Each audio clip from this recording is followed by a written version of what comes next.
Les invito, hermanos, a buscar en la palabra del Señor, en Colosenses capítulo 3, del verso 18, hasta el capítulo 4, verso 1. Colosenses capítulo 3, del 18 hasta el 4, 1. Dice la Biblia: casadas, estad sujetas a vuestros maridos como conviene en el Señor. Maridos, amad a vuestras mujeres y no seáis ásperos con ellas. Hijos, obedeced a vosotros, a vuestros padres en todo, porque esto agrada al Señor. Padre, no exasperéis a vuestros hijos para que no se desalienten. Siervos, obedeced en todo a vuestros amos terrenales, no sirviendo al ojo como los que quieren agradar a los hombres, sino con corazón sincero, temiendo a Dios. Y todo lo que hagáis, hacedlo de corazón como para el Señor y no para los hombres, sabiendo que del Señor recibiréis la recompensa de la herencia, porque a Cristo el Señor servís. Mas el que hace justicia el que hace injusticia recibirá la injusticia que hiciere, porque no hay acepción de personas.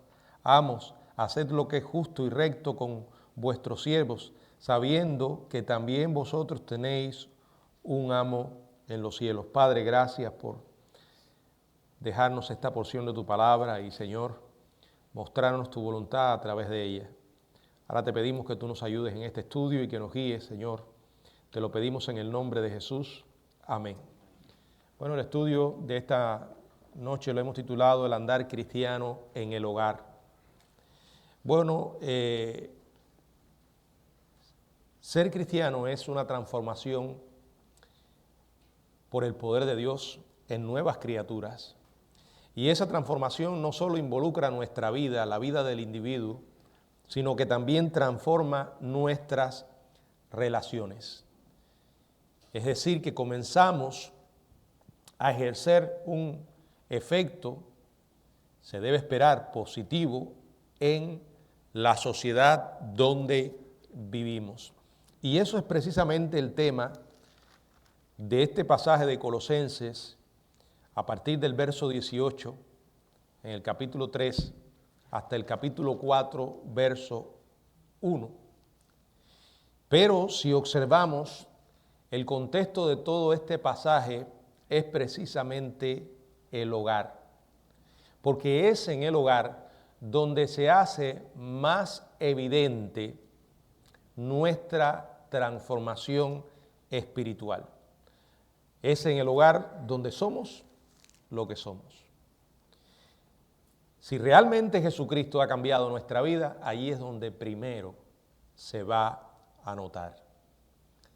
Si realmente todo es una farsa, también con tristeza y dolor, el hogar se va a convertir en un testigo de esto.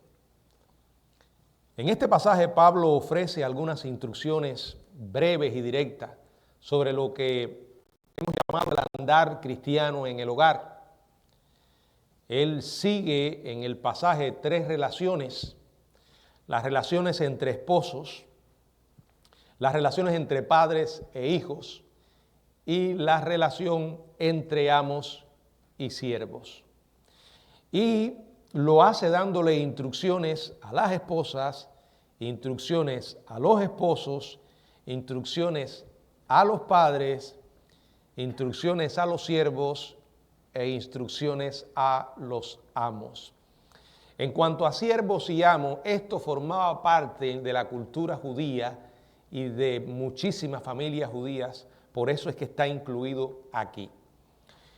No es en nuestra cultura lo usual, no obstante, hay miembros de nuestro hogar que pueden estar trabajando para alguien o alguien que tenga un negocio y que sea el dueño, el jefe, no el amo, pero sí el jefe, y también los principios que aquí se enseñan son válidos para esta relación. Vamos a mirar entonces el pasaje y vamos a comenzar a considerar las instrucciones para las esposas. En el verso 18 dice la Biblia: casadas, estad sujetas a vuestros maridos como conviene en el Señor. Es importante entender que todo lo que aquí se enseña, aunque Pablo es el instrumento para registrarlo, es inspirado por Dios. Es la voluntad de Dios. Él y solo Él conoce cómo la familia debe funcionar de la manera correcta, porque Él fue el que la creó. Y aquí dice a las mujeres, a las casadas, estar sujetas. La palabra sujeta viene de, la traducción sujeta viene de una palabra griega que significa someterse a sí mismo. Y encierra la idea de ponerse a sí mismo abajo, o sea, bajo la autoridad de otro, no por coacción, sino por voluntad propia. Aquí no se le está pidiendo a la mujer, a la casada, que se someta a una autoridad impersonal ni despreocupada. Aquí dice a vuestros maridos. Se les pide someterse al hombre que han escogido y con el que tienen una relación personal, íntima, vital. Usted no se casó con esa persona obligada. Usted tomó la decisión de hacerlo. El pasaje paralelo, que es Efesios capítulo 5, lo dice de esta manera, en el verso 22, las casadas estén sujetas a sus propios maridos, y va más allá. Como al Señor. Es curioso, pero muchas veces leemos estos pasajes y se nos escapan los detalles. En Efesios 5, 22 añade la palabra a sus propios maridos. Está demostrando el carácter único, exclusivo de esta sumisión. Ahora, hoy hablar de esto en nuestra sociedad es motivo o puede provocar rechazo, hostilidad, el ser calificado de fanático, de machista, pero como dije al principio, esto es un concepto que viene de Dios. Mencionar la palabra sumisión es para algunos sinónimo de inferioridad, de, no sé, machismo. Y quiero aclarar dos conceptos que también la Biblia enseña sobre el tema de la sumisión. En primer lugar, cuando la Biblia dice someterse, no es un llamado a la inferioridad, no indica que la mujer sea inferior al hombre. En Gálatas capítulo 3, verso 28 dice la Biblia: ya no hay judío ni griego, no hay esclavo ni libre, no hay varón ni mujer, porque todos vosotros sois uno en Cristo. Aquí claramente la Biblia establece que desde el punto de vista espiritual, los hombres y las mujeres son iguales delante de Dios. Y no es sumisión por la verdad de que el mismo Señor Jesucristo, no es inferioridad por la verdad de que el mismo Señor Jesucristo se sometió durante toda su vida terrenal a la voluntad del Padre. Y eso no indica en manera alguna que Jesús era inferior al Padre. En segundo lugar, la sumisión no es absoluta. Cuando la Biblia dice en Colosenses capítulo 3, verso 18, estad sujetas a vuestros maridos o a sus propios maridos, como dice Efesios, no significa que la obediencia, que el sometimiento es absoluto, es en todo. Hay ocasiones en las que se debe rehusar someterse la mujer a los deseos de su esposo. ¿Cuáles son esos casos? Cuando se infringe la palabra de Dios, cuando se le pide algo que va en contra de su fe. Por último, la autoridad del esposo no debe ejercerse de manera autoritaria ni arrogante. Como vamos a ver, esta es una sumisión que se realiza en el ámbito del amor. Porque también a los maridos se les ordena amar a sus mujeres como Cristo amó la iglesia. Y cuando la mujer percibe ese tipo de amor genuino y auténtico, someterse no se le hace difícil. Estas son algunas instrucciones, ¿no? La sumisión de las esposas a sus esposos dice cómo conviene en el Señor. Es una sumisión en Cristo. Es lo que el Señor ha mandado, es lo que el Señor ha establecido para que una familia funcione de manera adecuada. Miren, los cristianos tenemos la palabra y tenemos las instrucciones bien establecidas. También es cierto que muchas veces las desobedecemos,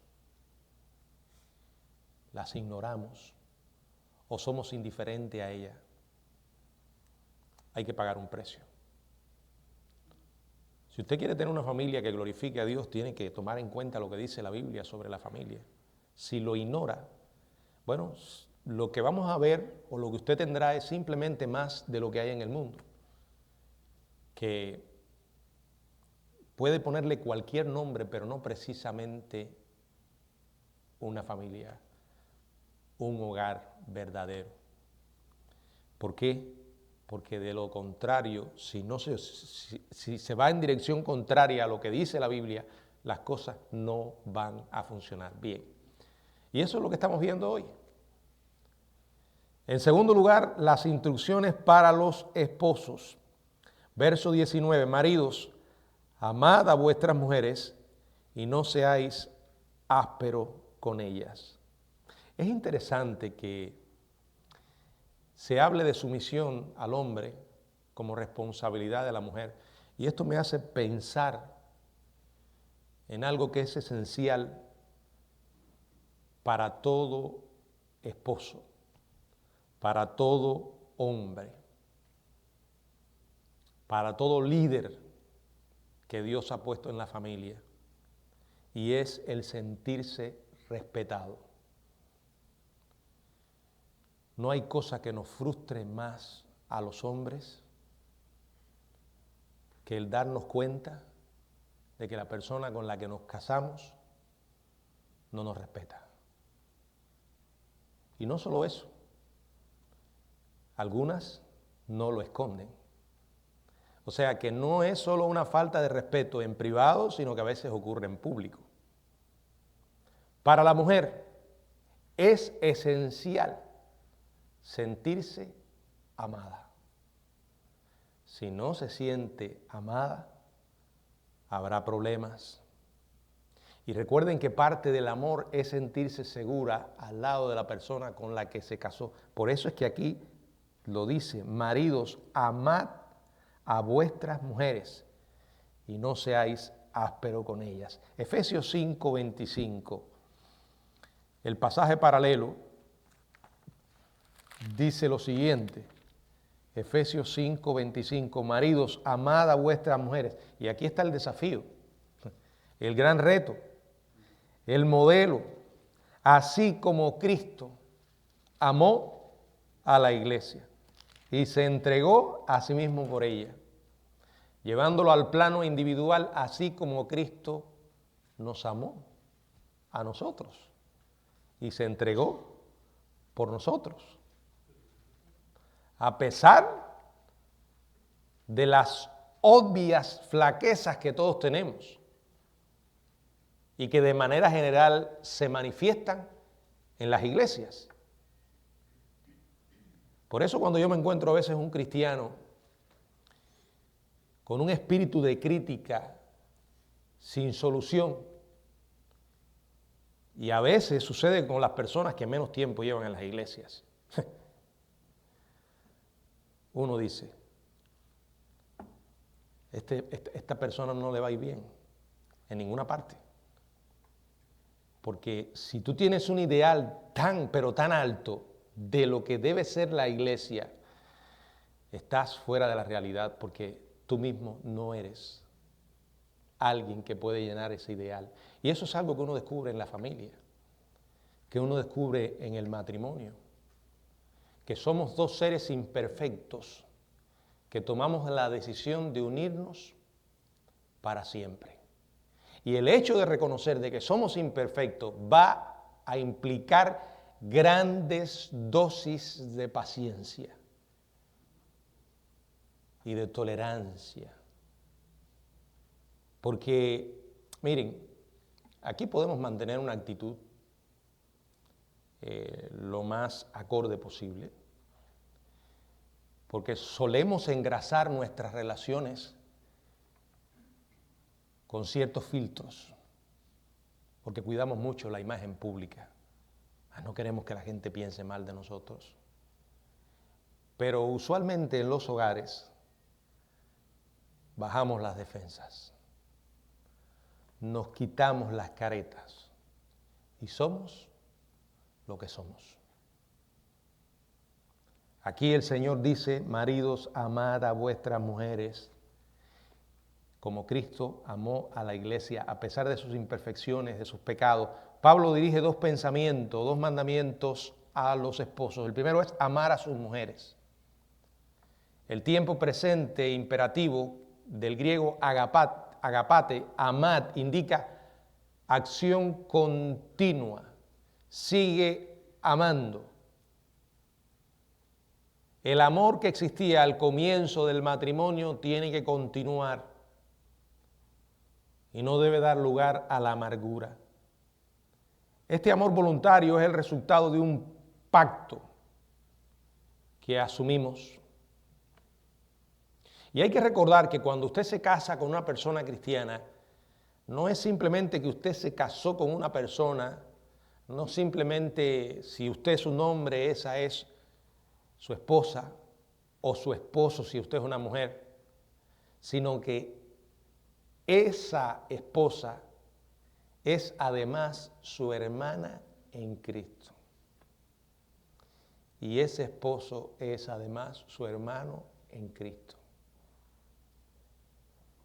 Y eso le da una dimensión especial al matrimonio, porque implica recursos que no tienen la gente incrédula.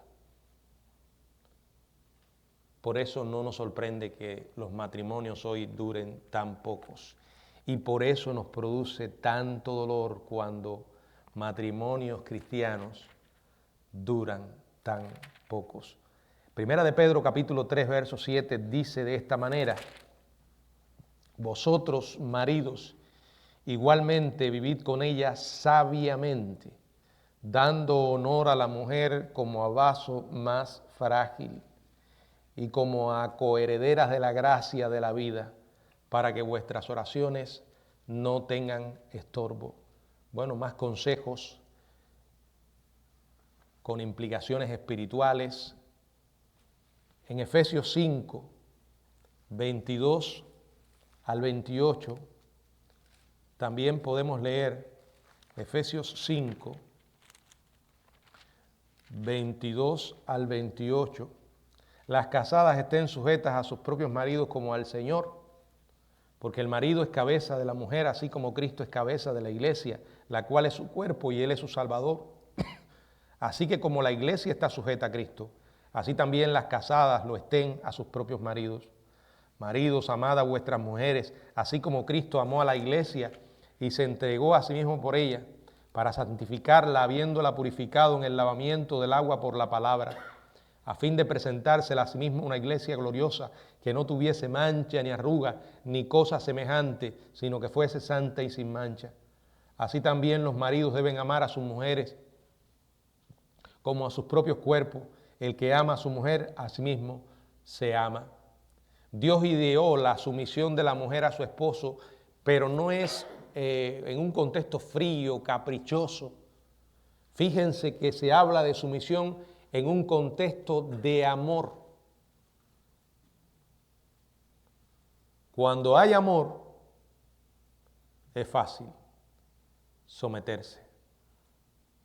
Un esposo piadoso ama a su esposa como Cristo ama a la iglesia. Los esposos también están llamados a no airarse contra sus esposas. Bueno, el que esté libre de pecado. Sabemos que la ira es un problema en el matrimonio de ambas partes.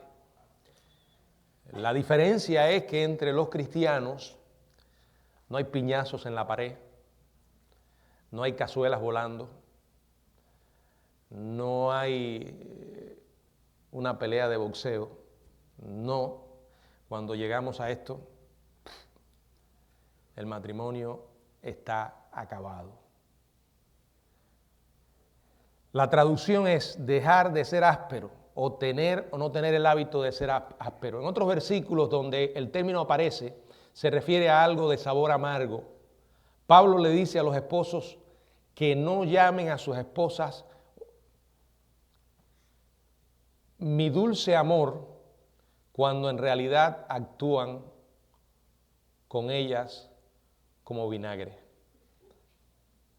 O sea, la idea es no mantener esto como una manera de relacionarse, porque no va a acabar bien. Tampoco deben provocar la irritación ni la desesperación, sino que por el contrario deben ejercer su liderazgo en amor. Pero vuelvo a la esencia. Si realmente Jesucristo está en ambas personas, entonces el llamado va más allá. Compórtense como cristianos.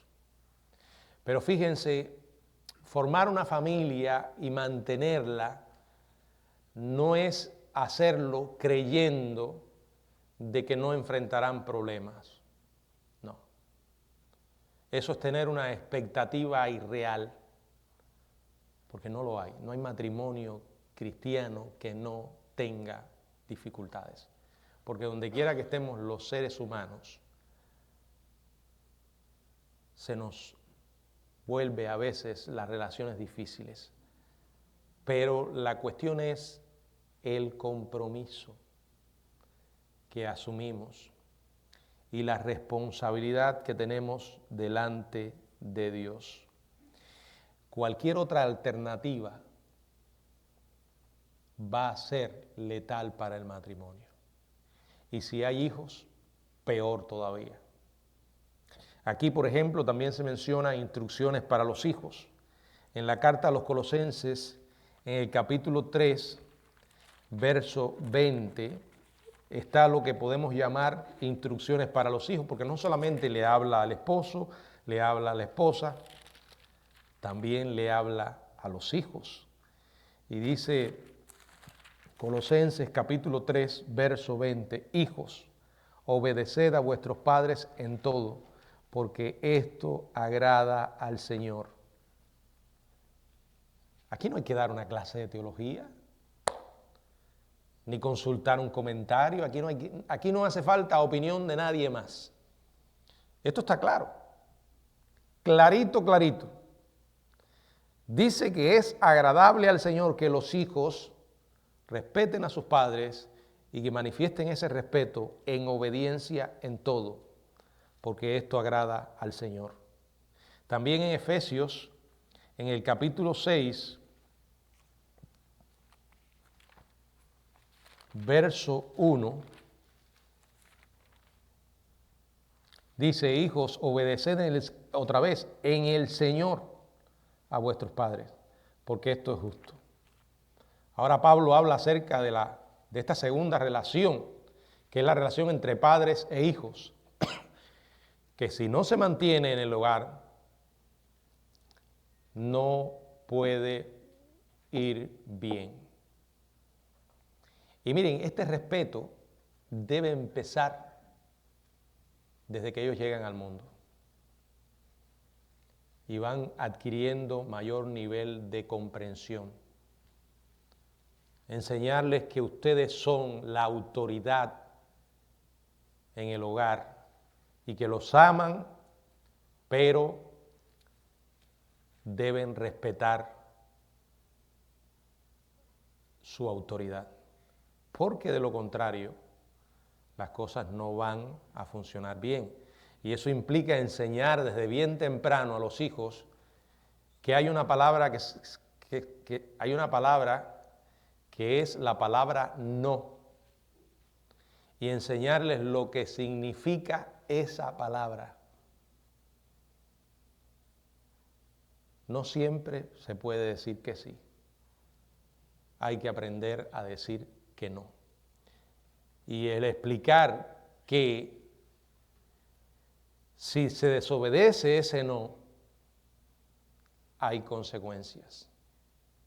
Miren, puede que cuando ellos estén pequeños parezca una tontería. A veces hay padres con el cerebro tan vacío que se ríen de eso. Un día van a llorar porque están violando un principio que dice que toda decisión deja consecuencias y que cuando tomamos malas decisiones vamos a tener que enfrentar la responsabilidad por nuestras malas decisiones. Si eso no lo aprenden desde temprano en el hogar, se van a enfrentar con la sociedad y van a querer probar los límites y violar las leyes y van a sufrir. Probablemente estés educando a un delincuente, un futuro delincuente, un monstruo en lugar de un hijo. La palabra hijo es un término general para designar a los hijos y no se limita a un grupo de determinada edad. Se refiere a cualquier hijo que aún vive en la casa con sus padres y que está bajo su tutela.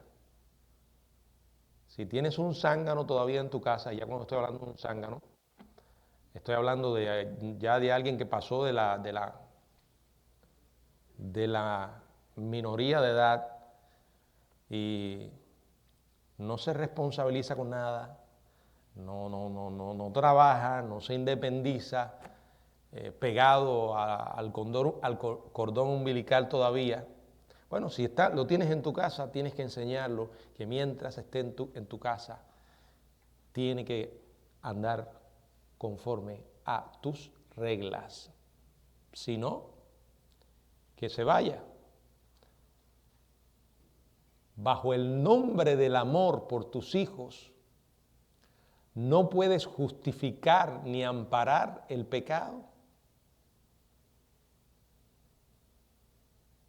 Imagínate que el nene ya no es el nene y te traiga una muchacha, el zángano te traiga otra zángana para la casa. Y que tú como padre, es que yo no quiero que se vaya. Y entonces, porque no se vaya, te vas a hacer cómplice de una relación pecaminosa. Bueno, pero esto sucede. Esto sucede. El tiempo presente del imperativo obedecer indica una obediencia continua. La enseñanza acerca de la honra y la obediencia que los hijos le deben a los padres está presente de manera reiterada en la Biblia. Por ejemplo, los 10 mandamientos, Éxodo 20:12. En el Antiguo Testamento, herir o maldecir a los padres, ¿saben cómo se castigaba? El hermano Raúl está afilado. Con la pena de muerte. Con la pena, fíjense si era un asunto serio.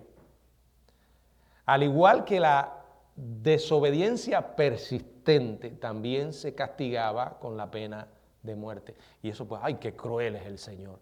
Es que, mi hermano, Dios, que es perfecto y todo, perfectamente justo y todo lo sabe, Él sabía que esas criaturas, dejarlas vivir con esa actitud, se iban a convertir en monstruos que después iban a destruir a la misma nación que Él había establecido. Los hijos deben estar atentos a las instrucciones de sus padres, Proverbio 1:8. Bueno, hoy que tristemente esto es algo muy real. A veces hay hijos que a los últimos que oyen son a los padres. Las consecuencias de faltar el respeto a los padres se ilustran en Proverbios 30:17. Quiero leer ese versículo, Proverbios 30:17, dice la Biblia: el ojo que escarnece a su padre y menosprecia la enseñanza de la madre, los cuervos de la cañada lo saquen y lo devoren los hijos del águila. La desobediencia a los padres es una característica de los impíos. La sociedad de los últimos días se caracterizará por un estilo de vida rebelde a los padres. Segunda Timoteo 3:2, porque habrá hombres amadores de sí mismos, avaros, vanagloriosos, soberbios, blasfemos, desobedientes a los padres, ingratos, impíos. Miren, si usted no se ha dado cuenta de esto, es que usted realmente no ha aterrizado en este planeta. Porque lo único que tiene que hacer es abrir los ojos, a veces hasta dentro de su propia casa, o con salir a un mercado o cualquier lugar, en una escuela, lo ve. Romanos 1:30. Murmuradores, detractores, aborrecedores de Dios, injuriosos, soberbios, activos, inventores de males, desobedientes a los padres. Bueno, en una sociedad como esta, el mandato de la Biblia es totalmente opuesto. Él dice a los hijos que sean obedientes a sus padres. Colosenses capítulo 3, verso 20. En todo, porque esto agrada al Señor. ¿Cuál es la razón? Que es agradable al Señor. Que es agradable al Señor. Bueno, ahora vienen las instrucciones para los padres. Colosenses 3:21. Padre, no exasperéis a vuestros hijos para que no se desalienten. Fíjense qué sabiduría la de Dios. Aquí nadie puede sentirse como que ignorado por Dios, porque habla de los esposos, las esposas, de los hijos, de los padres. Y las instrucciones para los padres aquí son las mismas de Efesios capítulo 6, verso 14. Disculpen, verso 4, que dice: y vosotros, padres, no provoquéis a ira a vuestros hijos. Los padres también tienen obligaciones que deben cumplir hacia sus hijos. No exasperéis a vuestros hijos. No los provoques, no los irrites, no los hagas enojar. En otras palabras, dejen de molestar a sus hijos. ¿Qué quiere decir esto? Que creo que como padre uno tiene que aprender, y mientras más rápido mejor, qué batallas uno debe pelear. Hay cosas que no se pueden negociar en la crianza de los hijos y es importante que uno las tenga claras. Pero hay otras cosas de las que uno no puede formar una tormenta. Y a veces cuando uno comienza a criar hijos, comete ese error. Y hay que tener mucho cuidado, porque de la misma manera que hace daño padres demasiado pasivos y permisivos, también hace daño padres abusivos y súper majaderos. Hay que saber establecer una diferencia entre lo que es una rebelión intencional y un error.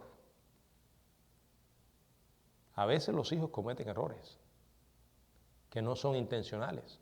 Bueno, en la medida del error y del tamaño que tenga el hijo, ayúdelo a lidiar con las consecuencias. No lo libre, pero ayúdelo a lidiar con las consecuencias. Pero hay otros errores que también se enmarcan de acuerdo con la edad en la que se produce. Por ejemplo, los niños pequeños. Es muy normal que un niño derrame un vaso de leche, o que se le rompa un plato, o que, no sé, podría mencionarle muchas otras cosas. Esas no son razones para castigar y disciplinar a un hijo. Y otra de las cosas que nos debe ayudar en esto es la memoria. Porque por alguna razón, a algunos padres, cuando son padres, se les borra el disco duro. Y se les olvida su propia infancia y los errores que también cometieron. Por eso hay que tener mucha sabiduría en todas estas cosas. La manera en que la Biblia establece para los padres es también en el Señor. Le dice, no exasperéis a vuestros hijos para que no se desalienten. Efesios 6:4 dice, en disciplina y amonestación del Señor. ¿Y esto qué significa? Bueno, que la Biblia juega un papel importante en el hogar. Primero, que ellos no solamente nos vean hablando de ella, que nos vean intentando vivirla. Digo intentando porque aquí nadie logra vivirla al 100%.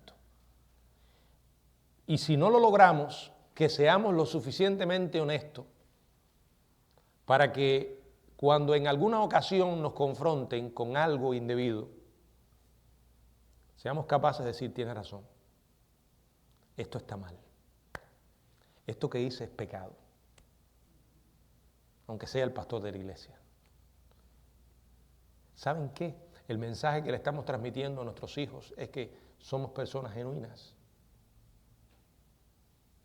y que el cristianismo se trata de la gracia de Dios en nuestras propias vidas y que como tal ellos mañana se van a sentir más motivados a acercarse a Dios y pedirle perdón cuando se dan cuenta que sus padres tuvieron que hacerlo o que son capaces de hacerlo. Pero aquí sigue, ahora las instrucciones van cambiando y como les decía, la última relación ahora es entre los siervos y los amos. Es importante que recordemos que esto era algo muy propio del contexto en que Pablo escribió esta carta y que lo hace en el ambiente también del hogar, porque era propio de los hogares en los tiempos de Pablo. De nuevo Pablo escribe en un pasaje paralelo, en Efesios 6, 5 al 9, dice, siervos, obedeced a vuestros amos terrenales con temor y temblor, con sencillez de vuestro corazón como a Cristo, no sirviendo al ojo como los que quieren agradar a los hombres, sino como siervos de Cristo de corazón, haciendo la voluntad de Dios, sirviendo de buena voluntad como al Señor y no a los hombres, sabiendo que el bien que cada uno hiciere, éste recibirá del Señor, sea siervo o libre.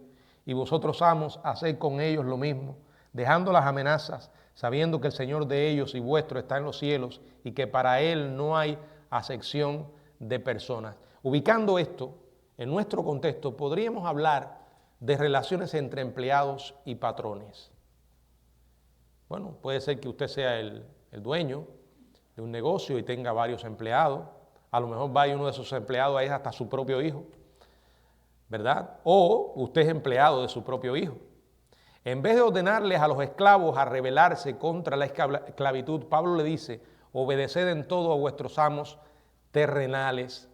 Sin la estructura social, esclavitud o libertad carece de importancia siempre y cuando la relación sea correcta y fundada en la piedad o en los principios cristianos. Aquí nuevamente dice, obedeced a vuestros amos terrenales en todo. Nuevamente usamos la aclaración del principio. Esto no incluye todo en el sentido literal, sino aquellas cosas agradables al Señor. Ningún amo tenía derecho a pedirle a un esclavo ir contra los principios de su fe. Y ningún jefe ningún manager o como quisiera, como se llame, tiene derecho a pedirle a un empleado que haga algo en contra de su fe. Dice la palabra, como los que quieren agradar a los hombres, sino con corazón sincero, temiendo a Dios. Es a Él a quien primero hay que temer. En definitiva, de esto se trata la vida cristiana. ¿Quiénes somos nosotros para tenerle temor a los hombres? Y que todo lo que hagamos debe ser para Él y no para los hombres. Eso es un principio que se debe aplicar también en la iglesia. La motivación que nos debe llevar a hacer cualquier cosa para el Señor es el amor a Él. Pablo recalca a Timoteo que la obediencia y el honor que los siervos manifiestan hacia sus amos impide, como dice 1 Timoteo capítulo 6, verso 1, que sea blasfemado el nombre de Dios y la doctrina. Y aquí da dos razones para que los siervos o los empleados obedezcan a sus amos. En un sentido positivo, el Señor mismo los va a recompensar por su fidelidad. Puede que su amo no esté al tanto de lo que usted está haciendo. Puede que no sean justos con usted. Pero el Señor sí es siempre justo. Y además dice la Biblia, sabiendo que del Señor recibiréis la recompensa de la herencia. Aquí es Pablo totalmente específico. No solamente menciona que habrá recompensa, sino que especifica en qué consiste la herencia. ¿Y cuál es la herencia? La salvación y todo lo que viene con ella, que la Biblia nos ha prometido, vamos a recibirla un día. Y mientras esperamos recibirla, dice Pedro, que somos guardados por el poder de Dios. Hay seguridad. Así que si en este mundo hay injusticias, en el reino de Dios no, y para con Dios no. ¿Y saben qué? En muchas ocasiones Dios pelea nuestras batallas.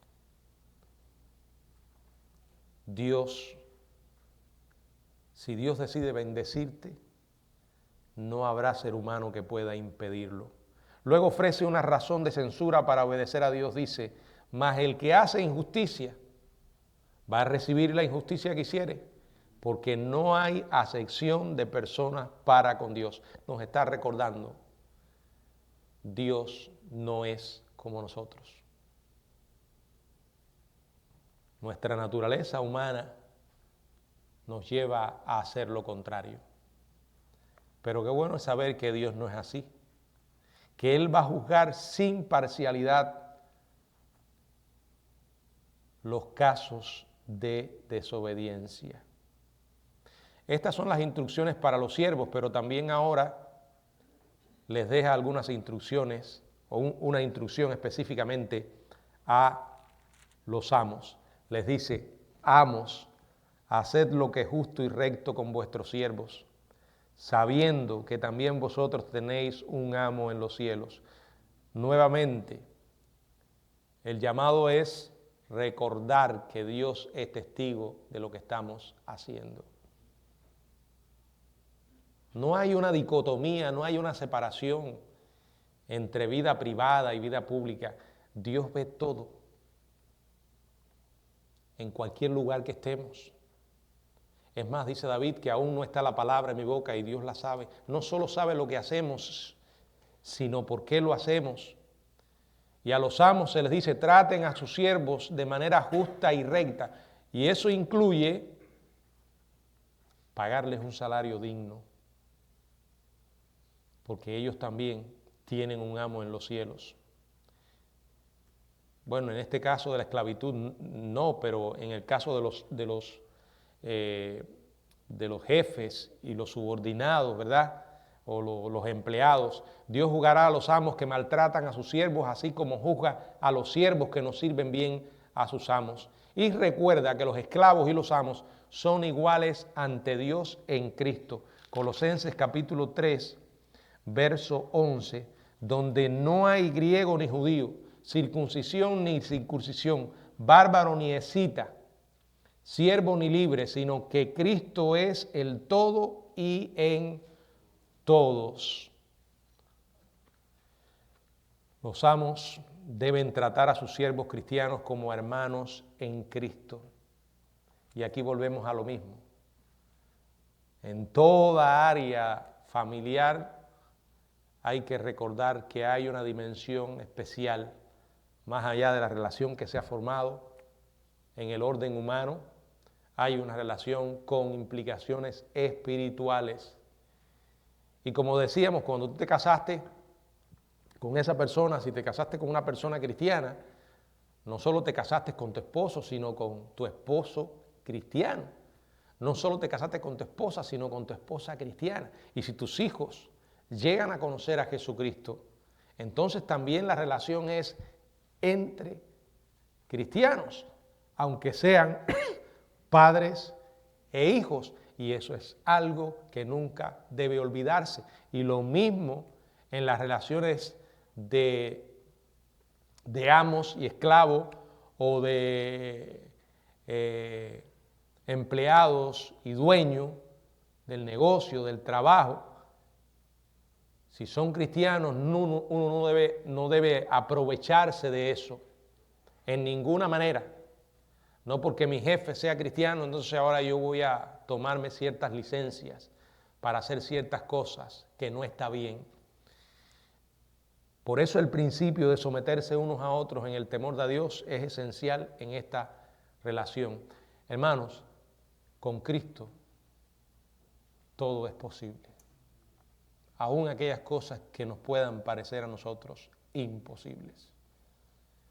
Y cuando dejamos que Cristo esté en nuestra vida y se manifieste en nuestra vida, Él va a tocar también nuestras relaciones. Al final, lo importante es buscar la gloria de Dios en todo lo que nosotros hagamos. Y que ese andar cristiano refleje esa gloria. Y que Él nos ayude a hacerlo tomando en cuenta lo que nos ha enseñado en su palabra. Que Él nos bendiga.